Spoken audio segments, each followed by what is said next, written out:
Boa noite a todos. Que a paz do Divino Mestre e amigo de todos nós possa nos envolver, o nosso coração conectado ao dele, possa sentir o infinito amor que Jesus segue semeando, espargindo pelo mundo inteiro, a todos os corações que se abrem a ele, como que um quarto que se abrisse por meio da janela da alma à luz do sol, que é o nosso Mestre Jesus. É para mim uma grande alegria estar aqui com vocês nessa cidade tão acolhedora, com tanta história, especialmente nessa data marcante.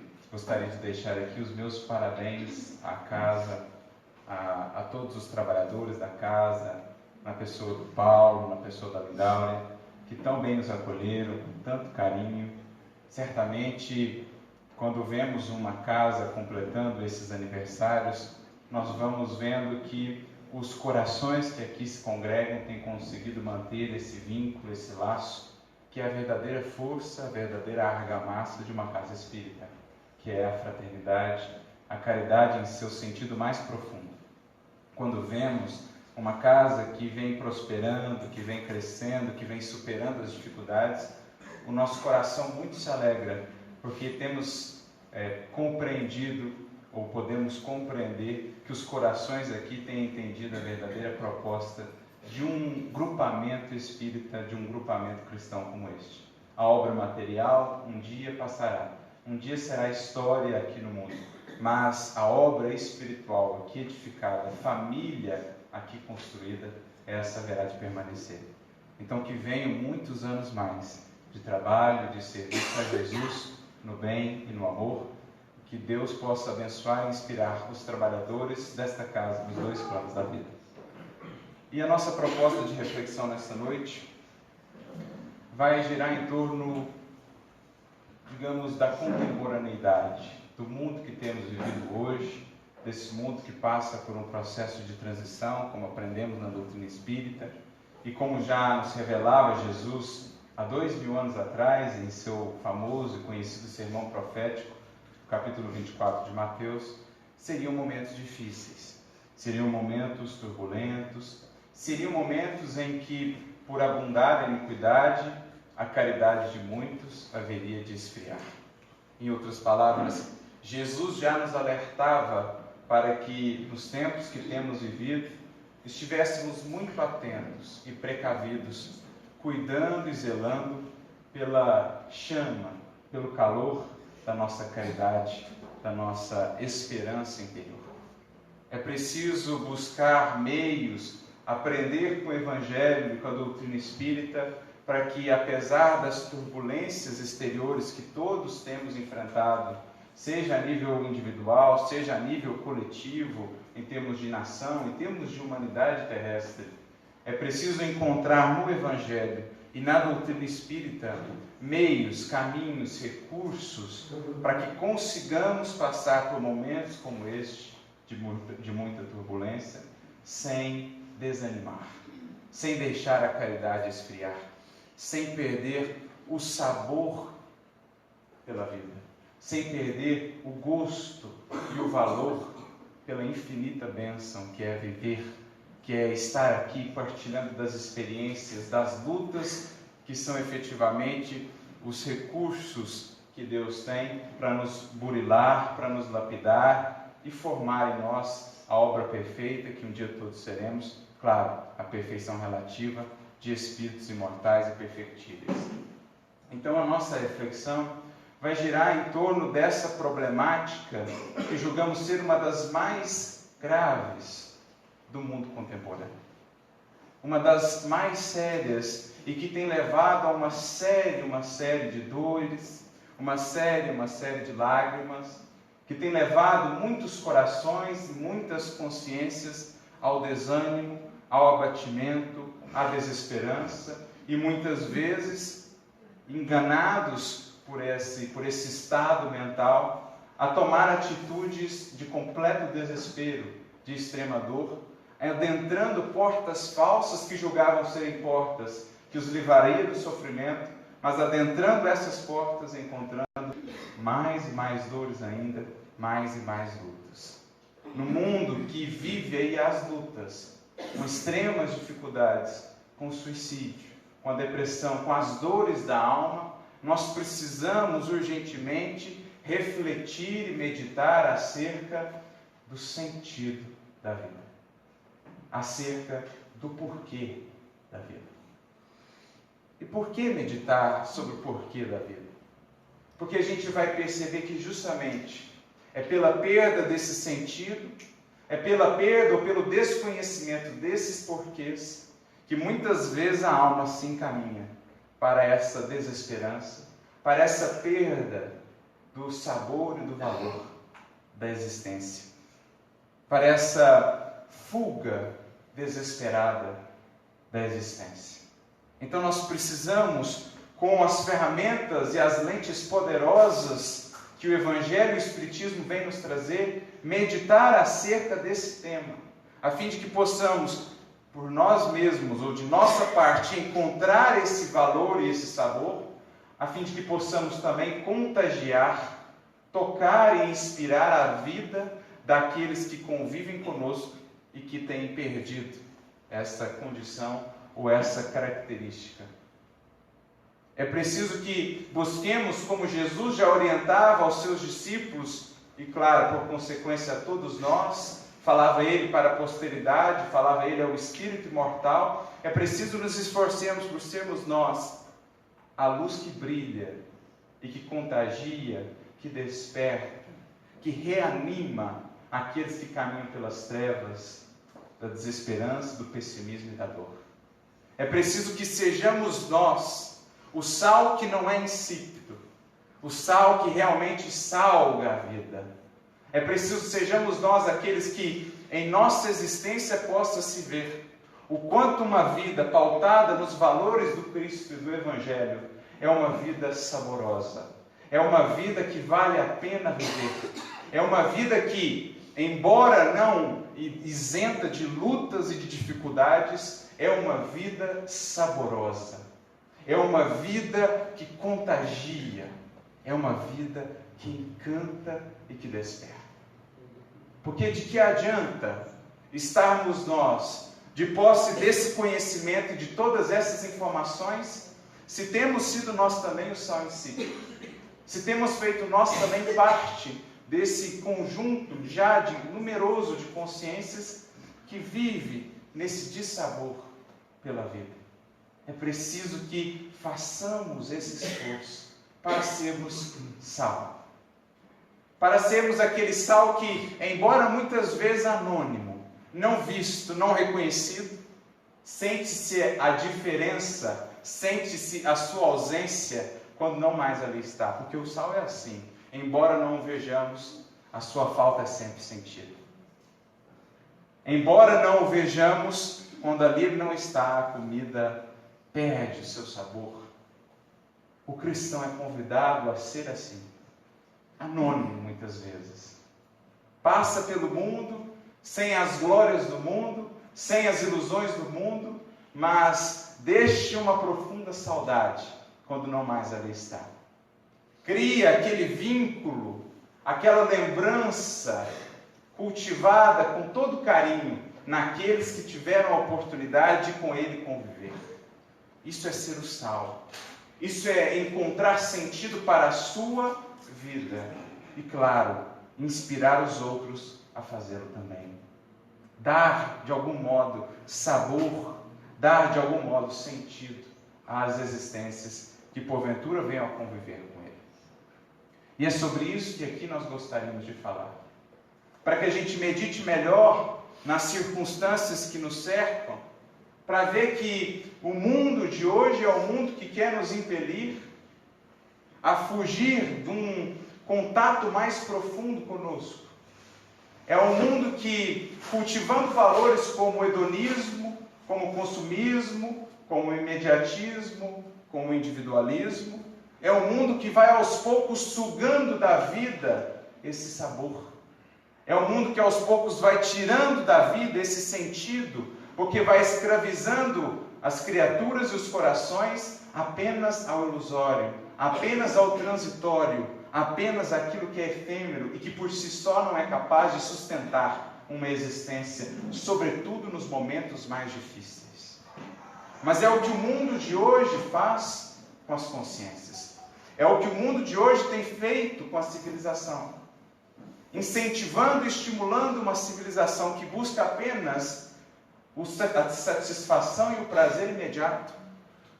Incentivando e estimulando uma civilização que foge das experiências mais difíceis e que, portanto, não se prepara, não trabalha a sua fortaleza interior, o mundo acaba por construir muitas e muitas existências fragilizadas. Porque sem sentido. Porque vinculadas ou edificadas apenas sobre a areia movediça que o tempo e as tempestades da vida, mais cedo ou mais tarde, transformam. E poucas existências consolidadas efetivamente sobre a rocha é o que temos visto na atualidade.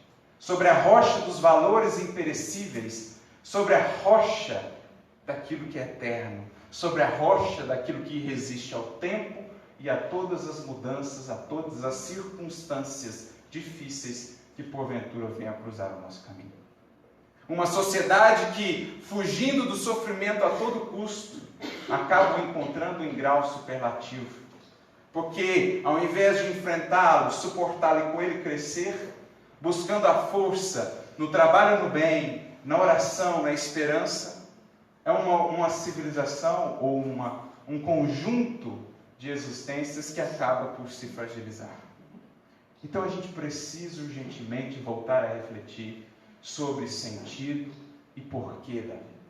Porque a gente vai aprendendo com o Evangelho do Cristo, e principalmente com a doutrina espírita também, que esses são os fundamentos de uma vida estável, de uma vida sólida, de uma vida capaz de resistir às tribulações do mundo, de uma vida capaz de sustentar-se, embora com dores e dificuldades, sustentar-se confiante e esperançosa no porvir.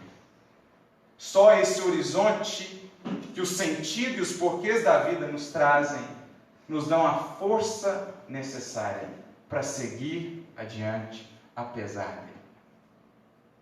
E me recordo, caminhando por esse tema, me recordo sempre de um livro que me marcou muito. Um livro que li há uns 2 anos, se não me engano, e que trouxe a mim novas luzes, claro, já complementadas pela doutrina espírita, mas trouxe a mim novas luzes em torno dessa temática, em torno da importância de melhor entendermos e buscarmos esse sentido para as nossas vidas, não os sentidos das conquistas transitórias apenas, que terão o seu valor, mas, como disse, são incapazes de nos sustentar nos momentos das verdadeiras provações, porque muito efêmeras. Fui meditando melhor acerca dessa importância, a partir da leitura dessa obra. A obra se chama Em Busca de Sentido. E foi escrita por um psicanalista, um psicólogo austríaco, chamado Viktor Frankl. Viktor Frankl, que era um judeu à época da Segunda Guerra Mundial. Embora acadêmico, embora já muito respeitado a seu tempo, não fugiu à sina da grande maioria dos judeus daquela época na Europa. Acabou indo parar num campo de concentração. Assim como quase toda a sua família, que ele veio a perder justamente por aqueles meios tão dolorosos. Mas era ele já uma alma, digamos, forjada nas lutas e nas dores. Era já uma alma experiente, um espírito já engrandecido pelas conquistas e pelo valor. Quando, naquela condição difícil, imaginemos só, num dos contextos e numa das conjunturas mais difíceis que os seres humanos já puderam experienciar na Terra, aqueles campos de concentração, encontrou ele ali força, resiliência, para buscar entender melhor a natureza humana naquela situação tão limite. Ele que sempre teve esse interesse de refletir acerca da natureza humana, do que a movia, do que a inspirava, do que estava por trás desse mistério que é a criatura humana. esse mistério que somos ainda muitas vezes para nós mesmos. Era esse o seu objeto de estudo, e não perdeu ele a oportunidade, nem mesmo naquela circunstância, de seguir com seus estudos. E o que mais o chamava a atenção naquele contexto era a postura das pessoas diante de uma circunstância tão complicada. Porque era esse também outro objetivo seu, entender melhor essa dinâmica da criatura, do ser humano, com o mundo que o cerca. Seria o ser humano apenas um produto do meio? Seria o ser humano apenas um resultado das circunstâncias? Ou teria o ser humano a liberdade de sobrepor-se às circunstâncias? Por mais difíceis fossem elas, teríamos nós efetivamente essa capacidade? Ou essa liberdade? Pensava ele então, nada melhor do que aquela circunstância para entender melhor essa relação, ser humano e o meio que envolve, as circunstâncias que a vida lhe apresenta. Então ele começa a observar as pessoas. Ele começa a observar os seus colegas, os seus companheiros ali de prisão. E ele começa a perceber que nem sempre as pessoas que aparentavam ser as mais fortes, ou que teriam motivos para serem as mais fortes, eram as que mais conseguiam nutrir a resiliência. Eram as que conseguiam superar aquelas experiências tão dolorosas com equilíbrio, mantendo algum nível de confiança, de esperança. Nem sempre as aparentemente mais fortes eram as que tinham a maior resiliência. Muitas delas, não só por conta de toda a pressão física, a fome, o frio, os castigos, mas sobretudo pela pressão psicológica aos quais eram submetidos diariamente, muitos deles perdiam completamente o sabor, o gosto, o sentido das suas vidas. Muitos deles acabavam encaminhando-se à loucura, outros desistindo da vida, outros se suicidando. Então ele começa a olhar todo aquele cenário, mas começa a perceber também que existiam aqueles que, apesar de tudo aquilo, conseguiam manter-se resilientes. Conseguiam nutrir, mesmo naquele ambiente tão difícil, esperança. Conseguiam nutrir, mesmo naquele ambiente tão doloroso, um sorriso, uma palavra amiga, um semblante que fosse inspirador. E isso então chamou a sua atenção. Ele começou a perguntar-se o porquê. Por que essas pessoas conseguem, ou como elas conseguem, apesar de tudo isso, cultivar essa esperança, essa força? Então ele começou a perceber um traço em comum entre essas pessoas mais fortes, mais resilientes. E ele começou a perceber que essas pessoas, cada uma delas, tinha ou nutria consigo um propósito, um alvo, uma meta, algo que dava sentido a todas aquelas experiências difíceis. Alguém que, saindo dali, desejaria ou desejava abrir um orfanato. Alguém que, saindo dali, desejaria reencontrar e reaproximar toda a sua família que havia se espalhado por conta da guerra. Alguém que, saindo dali, desejaria aprender a tocar um violino, tornar-se um músico.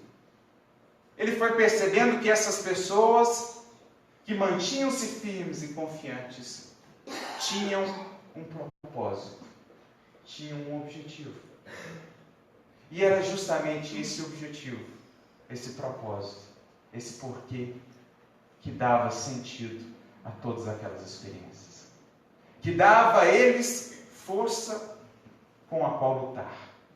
Que dava a eles esperança com a qual caminhar. Então ele foi percebendo isso. Que, embora fossem as circunstâncias as mais difíceis, o ser humano tem sempre uma última liberdade. Liberdade que é inacessível às conjunturas exteriores. O ser humano tem sempre a liberdade última de escolher como vai lidar com a experiência. Se vai se submeter a ela ou se vai sobrepor-se a ela. Essa é uma liberdade fundamental da criatura humana. A liberdade que ela tem de dizer: não me deixarei abater, irei me sobrepor a essa experiência. Uma liberdade que, se o quisermos, será sempre inacessível, inatacável, invulnerável. Embora as circunstâncias sejam as mais difíceis. Então ele percebeu que o homem não é completamente definido pelo meio. Existirá sim uma influência, mas que o homem sempre terá os recursos, terá os meios de sobrepor-se a essa influência para superar aquilo e crescer com aquilo.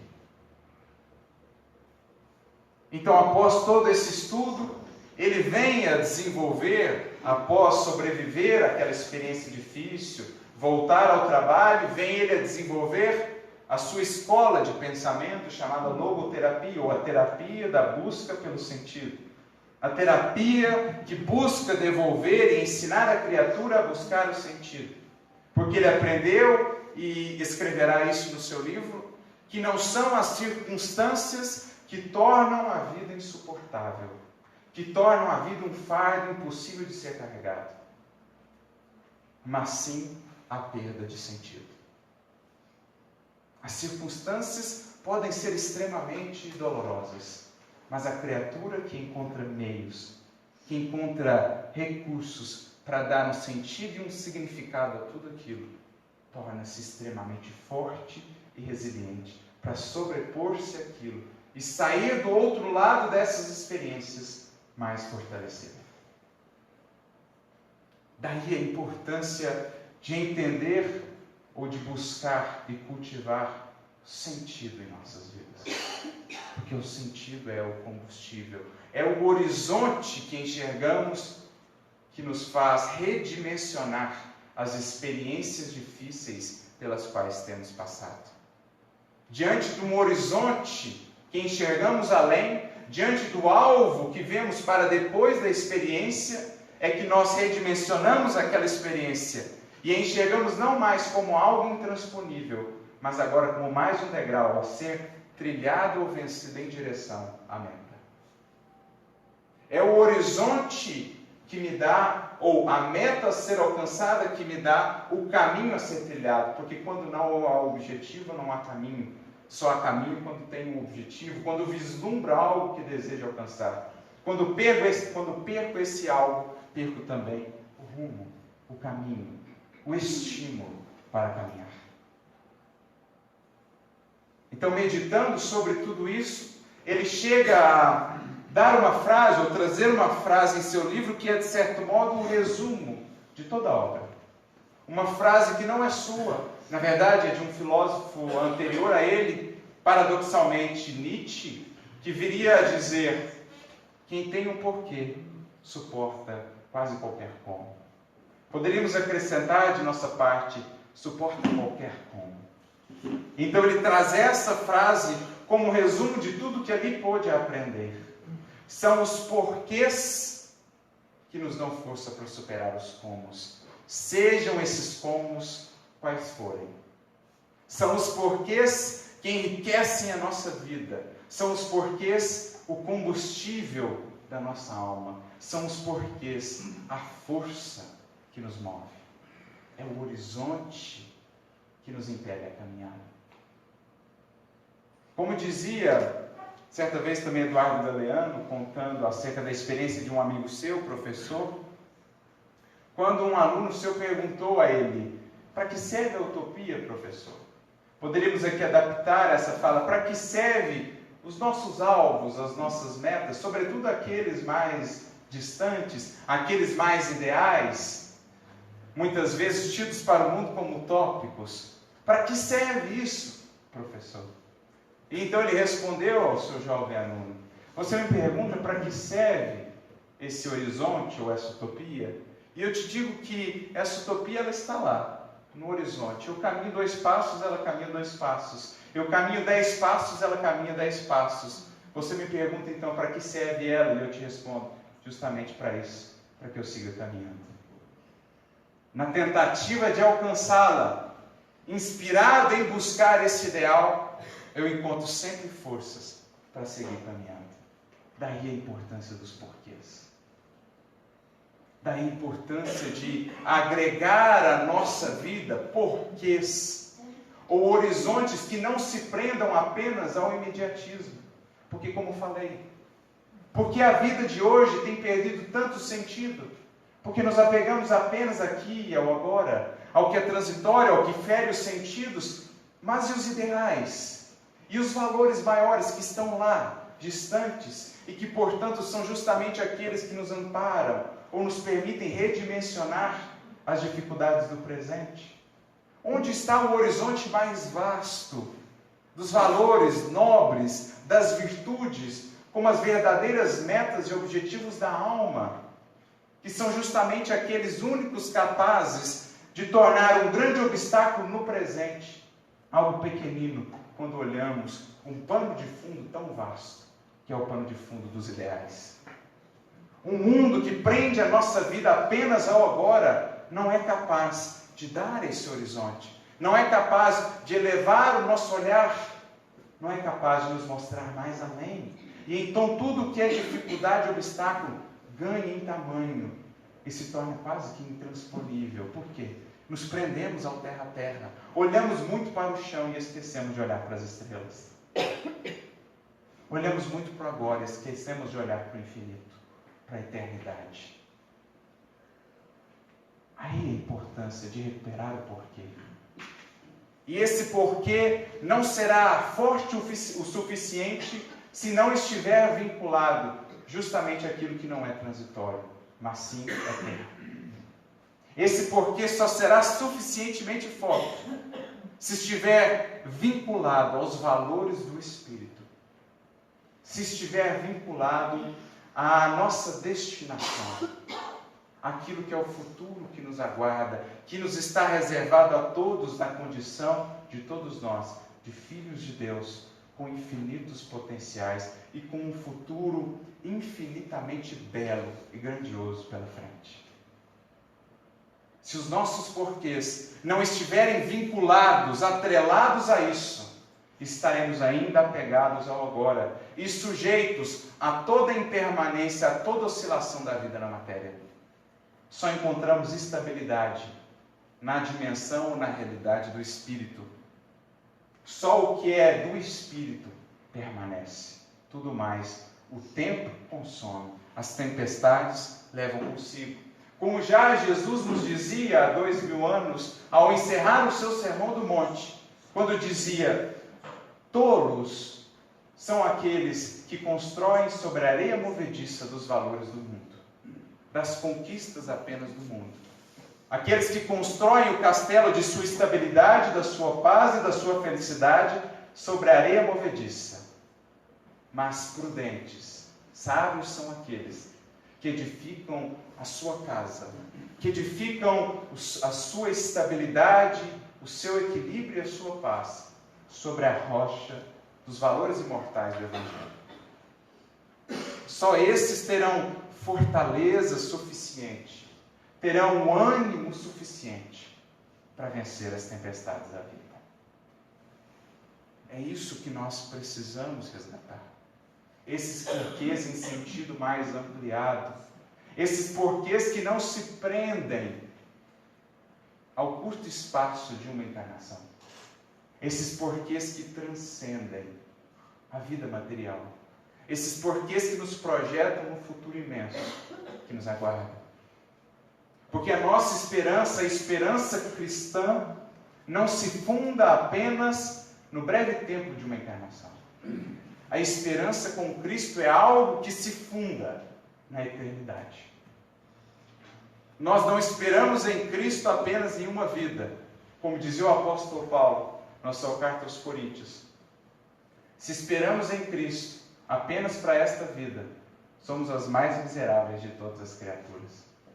Nós não esperamos em Cristo apenas para agora. As nossas esperanças com Jesus se projetam no infinito. Se hoje aqueles que amamos não nos compreendem, na eternidade nos compreenderão.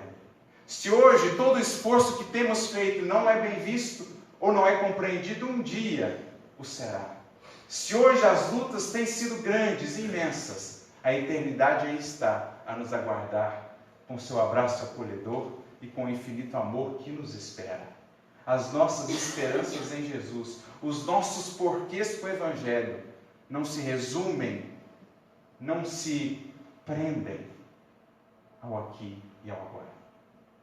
Por isso diriam, ou por isso entravam, cantando os mártires naquele cerco.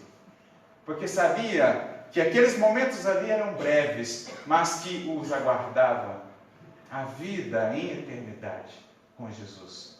Por isso entravam eles cantando, para encontrarem ali os dentes das feras. Por isso voltavam-se eles a César, e onde antes outros diziam, Ave César, os que vão morrer hoje te saúdam e glorificam, diziam eles com coragem e esperança, Ave Cristo, os que vão viver para sempre te saúdam e glorificam. Por isso entravam com aquela força no circo, porque enxergavam o porquê da vida, porque enxergavam o horizonte infinito que Jesus vem nos abrir, porque ansiavam pela vida abundante, que é o prêmio do Evangelho a todos aqueles que tomam a cruz e seguem os passos de Jesus. Esse é o porquê fundamental da vida que precisamos resgatar. Num mundo que permanece na bolha do egoísmo, do materialismo e das ilusões, nós precisamos sair da caverna e olhar o sol de bênçãos e oportunidades que aí está nos convidando a repensar os nossos valores, encontrar outros sentidos, outros propósitos para a nossa existência, que possam nos saciar e nos preencher de maneira mais duradoura, de maneira mais perene e mais profunda. Trocar os nossos porquês, que em geral estão vinculados às lutas apenas do dia a dia, às conquistas materiais, aos gozos do corpo físico, trocá-los pelos porquês do Espírito. A alegria que nasce do coração que se harmoniza com o bem. A alegria e a felicidade que sentem aqueles que encontraram no doar-se a ciência divina da vida. A alegria, a sensação de contentamento e a paz de espírito que preenchem aqueles que cumprem os seus deveres perante a consciência e, portanto, permanecem de consciência tranquila, edificada no bem. Esses os porquês que dão força, que dão resiliência à nossa alma. Como diz Emmanuel no livro Fonte Viva, capítulo 111, num capítulo intitulado Fortaleçamos-nos, em que ele comenta um versículo do apóstolo Paulo na carta aos Efésios, capítulo 6, versículo 10, quando o apóstolo Paulo diz, sede fortalecidos no Senhor, Emmanuel vai dizer assim, somente uma consciência edificada na fé, pelo cumprimento dos deveres face às leis eternas, consegue sustentar-se invulnerável sobre o domínio próprio. Somente aquele que aprendeu a sacrificar-se para o amor consegue conquistar a segurança incorruptível. Olha só, quais são os sustentáculos de uma vida fortalecida? Quais são os porquês que alimentam essas almas intrépidas que passam pelo mundo como rastros de luz, semeando novos tempos, semeando o porvir? O que as sustenta? O amor que aprenderam a dar, o dever que cumprem e a presença divina que sentem, lhes tutelando e lhes inspirando a vida.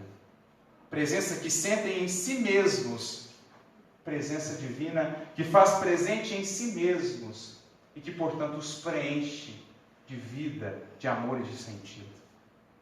Esses os porquês que precisamos resgatar. E mais do que isso, elevando-nos em pensamento, conseguiremos enxergar agora as próprias circunstâncias difíceis da nossa vida com um novo olhar. Porque agora entenderemos as causas, os objetivos dessas experiências. Sobretudo com o auxílio da doutrina espírita, que, alargando em muito a nossa visão, que não se prende mais apenas a uma encarnação, Quando enxergamos agora a vida como um todo, como um contínuo, passamos a entender os porquês das experiências difíceis, como consequências naturais de desatinos no passado, ou como provas benéficas para o nosso crescimento, sempre com um objetivo maior, de nos inspirar e estimular a crescer, porque não há felicidade possível e duradoura sem o aperfeiçoamento do nosso ser. Então agora aquilo que parecia inexplicável ganha um sentido. E ganhando um sentido perde grande parte daquilo que nos assustava antes. Perde grande parte daquele caráter, daquela característica que nos trazia temor, que nos trazia medo, que nos inspirava dúvida, porque agora a gente compreende melhor e aceita melhor. Porque como diz também Emmanuel no livro Ceifa de Luz, capítulo 22, Deus não nos envia problemas de que não estejamos necessitados. Deus não nos envia problemas de que não estejamos necessitados, porque o problema, ou aquilo que você julgava ser um problema, é justamente o processo de educação divina em sua vida. É justamente ali que Deus está trabalhando algo em teu ser, que ainda não estava burilado, e que após burilado, será uma nova fonte de alegria em seu coração. Porque uma nova conquista. E Emmanuel então complementa: aceitação e paciência, sem fuga ao trabalho, são quase sempre metade do êxito em qualquer teste a que venhamos ser submetidos. Olha só que definição. Aceitação e paciência, sem fuga ao trabalho. Lembrando que paciência não é inação. Paciência é obstinação pacífica naquilo que nos propomos a realizar. Então, aceitação e paciência sem fuga ao trabalho são quase sempre já metade do êxito. Mas falta-nos principalmente aceitação e paciência porque não entendemos ou não damos sentido àquela experiência. Mas quando damos ou quando encontramos, eis que ela se explica. E aí a gente percebe que agora o fracasso é lição de perseverança. O desprezo da parte de alguém é lição e oportunidade de desenvolvimento da humildade. A ingratidão da parte de alguém é a oportunidade de desenvolver um amor ainda mais renúncia. Um amor ainda mais livre. Aquele amor que não tem qualquer exigência, que é o amor ideal que todos buscamos. Cada circunstância se converte agora em algo, em uma oportunidade de crescer, porque atrelamos a ela um porquê. O porquê passar por essa experiência? Porque sairei dela mais paciente. O porquê lutar para vivenciar e superar essa experiência difícil? Porque sairei dela mais forte, mais humilde, mais corajoso, mais bondoso, mais próximo de nosso Pai. E, portanto, mais felizes. Tudo ganha um sentido para aquele que aprendeu a olhar de mais alto, que aprendeu a não se fixar no imediato, que aprendeu a olhar além e, portanto, a agregar porquê e sentido à sua vida e a todas as experiências. É isso que nós precisamos. Não conseguiremos ter uma postura forte e firme ante as tribulações do mundo, sem nos desesperarmos ante as circunstâncias difíceis, se não encontrarmos esses porquês que repousam sempre na espiritualização do nosso ser, no desenvolvimento do amor em nós, no culto ao dever e no trabalho no bem. Sem esses alicerces, toda a construção que façamos estará sempre fragilizada. Mas com esses alicerces, estaremos construindo algo duradouro, algo invulnerável, um refúgio interno, invulnerável aos ataques e às circunstâncias do exterior. Como dirá também Leon Denis, no seu livro O Problema do Ser, do Destino e da Dor, capítulo 24, quando dirá que o sábio é aquele que cria desde já para si, neste mundo, um refúgio, um templo interno, inacessível às tempestades do exterior. Isso é buscar o porquê da vida. Porquê que repousa, sobretudo, no conhecimento de nós mesmos, no conhecimento das leis divinas e no conhecimento de Deus. Nessas buscas fundamentais, estaremos encontrando as grandes respostas e a força necessária para todas as lutas. E é por isso que recorro aqui, mais uma vez, a Leon Denis, que tem um livro intitulado justamente O Porquê da Vida. Um pequenino opúsculo. E a gente aí fica a meditar um pouco. Quanto pode valer algumas páginas? Quanto se pode ter de tesouros incalculáveis em algumas páginas? O que no mundo se aproxima do valor de uma obra pequenina como essa e como tantas outras que estão em nossas mãos? Que dinheiro, que valores do mundo chegarão perto dos tesouros incalculáveis que estão aqui depositados em nossas mãos, acessíveis a todos nós, a todos aqueles que, como diz Jesus na parábola, fazem o esforço por cavar o solo e encontrar o tesouro escondido. É esse livro, Porquê da Vida. E logo no prefácio, no começo, ele diz: é a vocês, a quem as lutas e as dificuldades da vida curvou a fronte. A vocês, a quem as lutas ásperas, as angústias e as provações têm angustiado. É a vocês que dedica essa obra. A todos os deserdados da sorte, a todos os infortunados, para estes escrevi estas páginas sobre o porquê da vida. Espero sejam essas páginas, diz ele, como a sombra de uma árvore para o trabalhador queimado pelo sol, e como uma fonte límpida e fresca para o viajor do deserto árido. Esse pequenino livro foi escrito com tamanho propósito, com propósito de tamanho amor, ser para essas almas curvadas pelas lutas, pelas experiências, pela dor, um lenitivo, um novo raio de luz, um novo pão de esperança. Para isso ele escreveu essa obra. E aqui nos dedicaremos a um capítulo especial dessa obra, que a nosso ver é esse mais fundamental, que vai falar justamente do porquê, ou do alvo. Chama-se O Alvo Supremo, e está no capítulo 7 deste livro. Porque quantos não são os porquês, quantos não são os alvos nobres, sublimes, que o Espiritismo e o Evangelho não vêm nos trazer? Quantos porquês, ou com quantos porquês, o Evangelho não fecunda e não preenche a nossa vida? Por que lutar? Lutar por todos aqueles que já lutaram por mim. Lutar por Jesus, que há milênios vem zelando por mim com seu amor e misericórdia infinitos. Lutar pelo nosso Pai, que nos criou no amor, pelo amor nos sustenta e ao amor nos destina. Lutar por aqueles que já partiram, por aqueles que ficaram, pelo encontro que todos um dia teremos, lutar pelos infinitos potenciais que temos, lutar pelo futuro belíssimo e grandioso que nos aguarda. Por que lutar?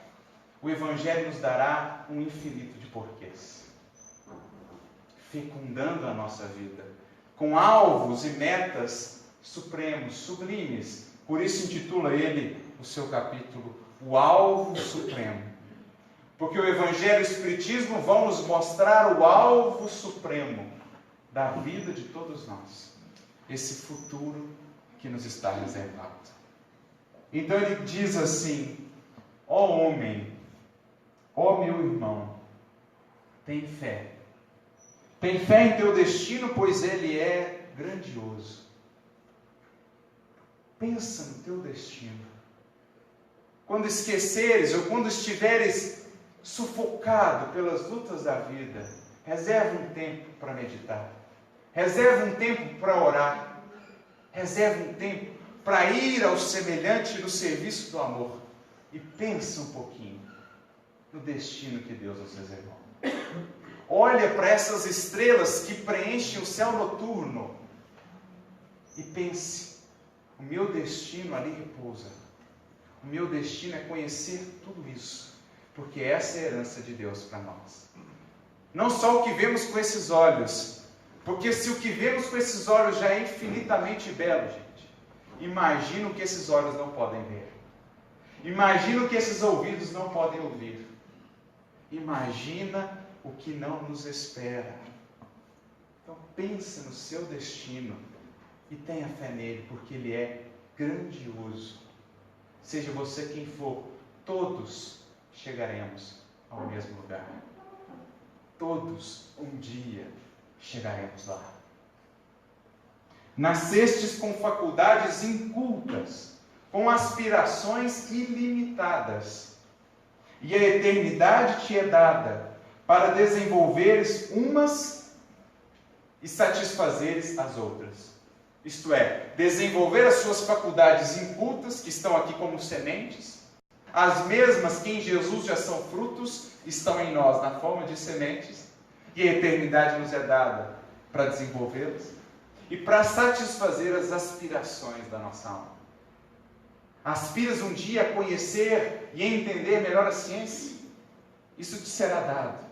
Aspiras um dia a conhecer e entender melhor o que é a arte e a música divina? Isso um dia te será dado.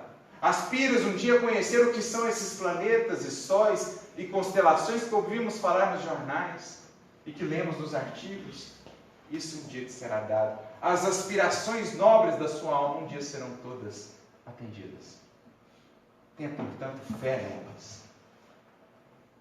Engrandecer-te de vida em vida, esclarecer-te pelo estudo, purificar-te pela dor, adquirir uma ciência cada vez mais vasta, qualidades sempre mais nobres, eis o que te está reservado. Deus fez mais ainda em teu benefício. Concedeu-te os meios de colaborares em sua obra imensa, de participares na lei do progresso sem limites, abrindo vias novas a teus semelhantes, elevando os teus irmãos, atraindo-os a ti, iniciando-os nos esplendores do que é verdadeiro e belo e nas sublimes harmonias do universo. Deus nos deu a oportunidade de colaborar com Ele, de criar com Ele.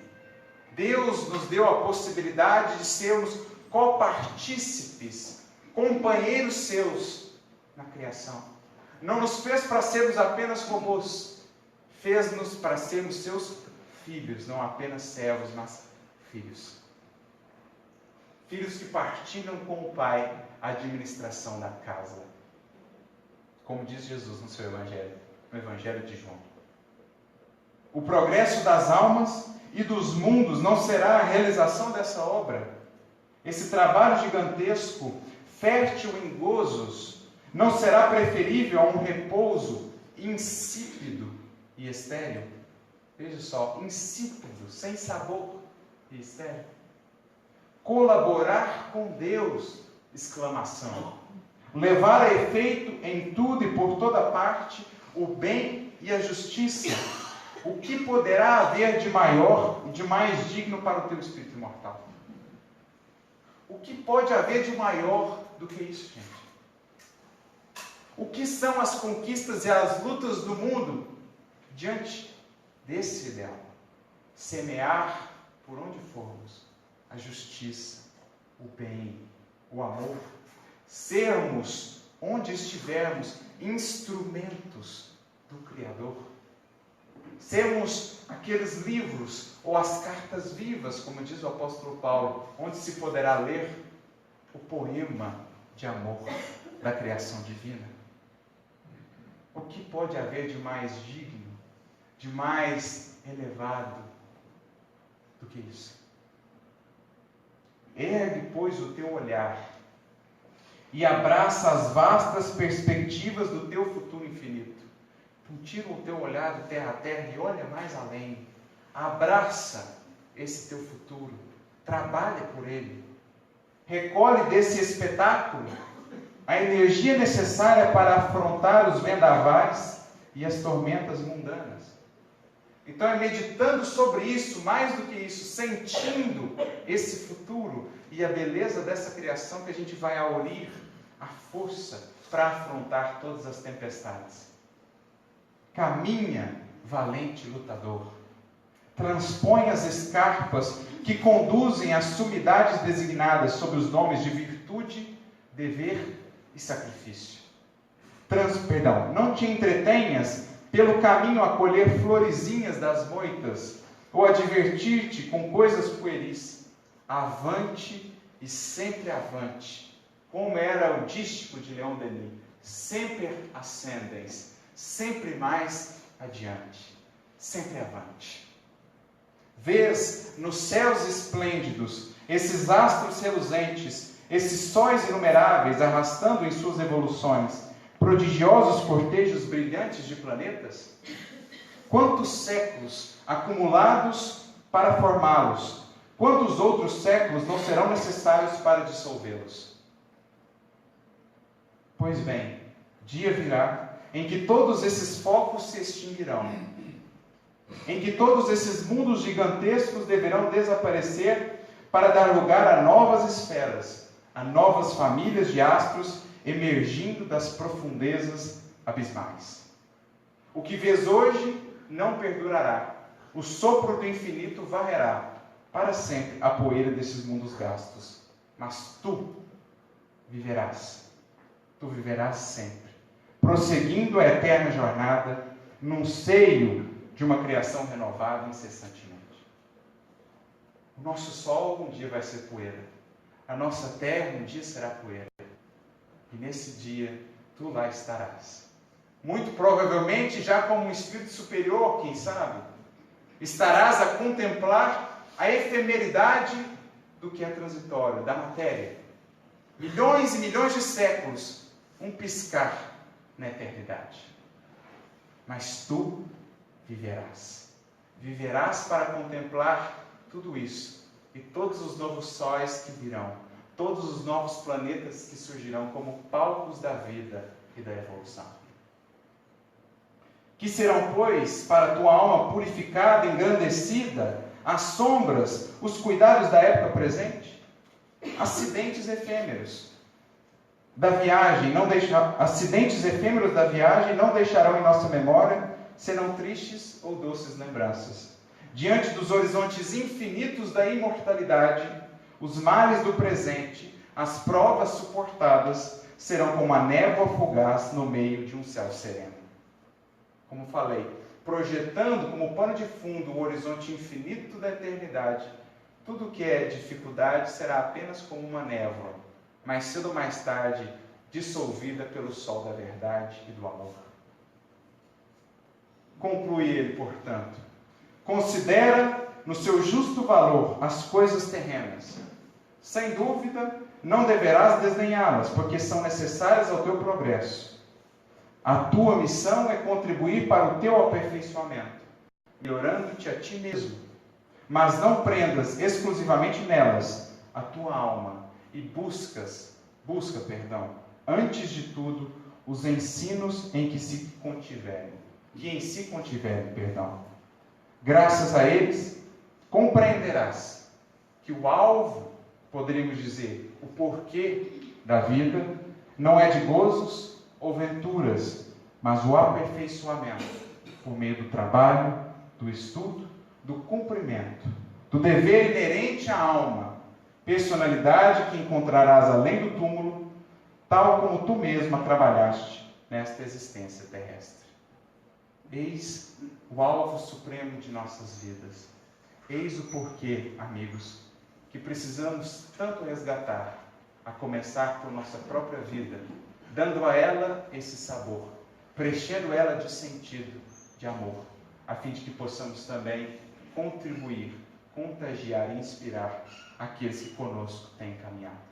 Preenchamos a nossa vida com esses valores. Sejamos nós a luz do mundo, sejamos nós o sal da terra, sejamos nós os verdadeiros discípulos de Jesus, de um novo tempo, de um novo amor, de uma nova verdade, da luz divina, finalmente a clarear os caminhos da humanidade. Que Jesus, portanto, nos abençoe a todos e ajude cada um de vocês a encontrar esse porquê e, mais do que isso, a senti-lo, transformando em atos, em atitudes contagiantes na vida daqueles que nos seguem. Muita paz a todos e que Deus nos abençoe sempre.